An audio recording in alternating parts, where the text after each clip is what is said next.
안녕하세요. 부동산 읽어주는 남자 자담세무에게 세무사 송대건입니다. 오늘은 경제 전문 주간지인 이코노미스트에서 연재하고 있는 임상영 변호사의 부동산 법률 토크 2022년 8월 28일자 기사를 다루어 보겠습니다.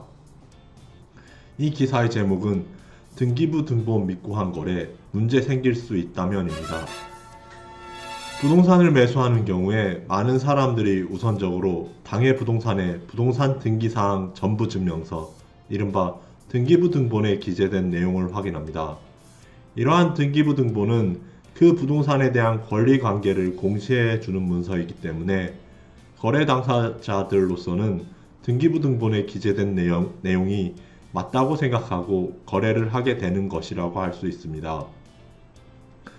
그런데 기사의 내용에 따르면 정말 이렇게 등기부등본에 기재되어 있는 권리관계만 그대로 믿고 거래하면 부동산 매수인은 안전한 것인지가 현행 법제상 대단히 중요한 문제로 대두되고 있다는 것입니다. 기사에서는 지난 2016년경에 발생한 남양주 니코틴 살인 사건을 소개하고 있습니다.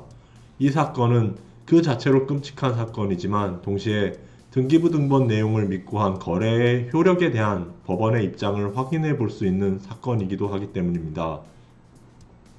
이 사건에서 여성은 남편을 살해하기 직전에 혼인신고서를 위조하여 혼인신고를 하였고, 남편을 살해한 후 사망을 원인으로 그의 부동산을 상속받은 다음 곧바로 해당 부동산을 제3자에게 매도하였다는 것인데, 실제로는 여성과 살해당한 남성의 혼인은 위조된 서류에 의한 것으로서 무효이고, 남성 소유였던 부동산의 적법한 상속자는 여성이 아니라 남성의 조카였다는 것입니다.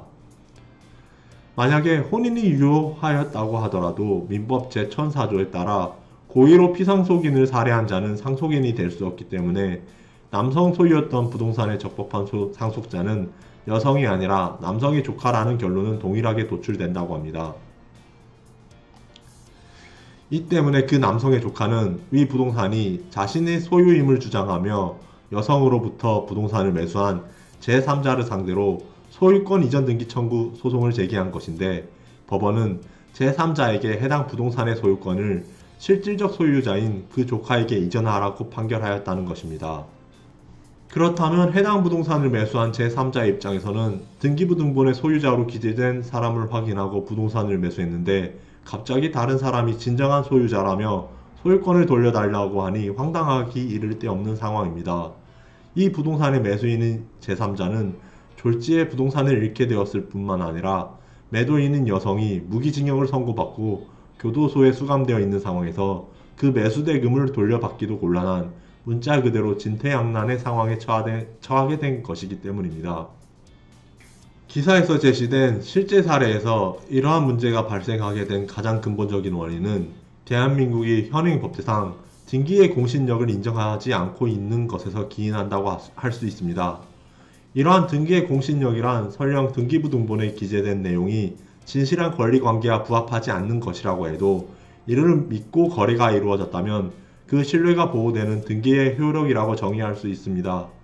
대한민국의 현행 법제하에서 이처럼 등기부 등본의 기재 내용에 관하여 그 공신력을 인정하지 않고 있는 상황은 역사적으로 해방과 전쟁 등을 겪으면서 부동산 관련 서류들이 소실되는 경우가 많았던 배경에 기인한다고 합니다.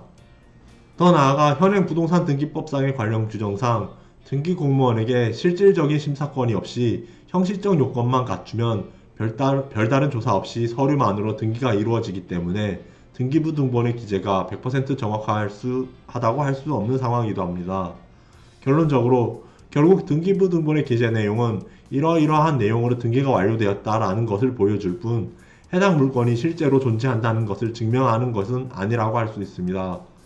이와 관련하여 법원은 정확하지 않은 등기부 등본의 기재를 믿고 부동산을 매수하여 마친 소유권 이전 등기와 그에 터잡은 근저당권 설정 등기의 효력을 인정하지 않고 있는 상황이라고 합니다.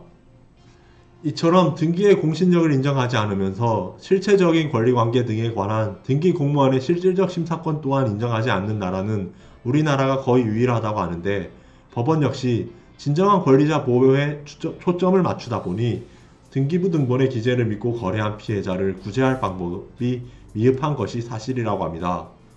결론적으로 우리나라에서는 등기를 믿고 한 거래가 보호받지 못하기 때문에 등기부 등본의 기재 내용만 살피기보다 어쩔 수 없이 상대방이 진정한 권리자인지 매우 세심하게 확인해야 한다는 것입니다. 이상으로 자담 세무회계 세무사 송대권이었습니다. 감사합니다.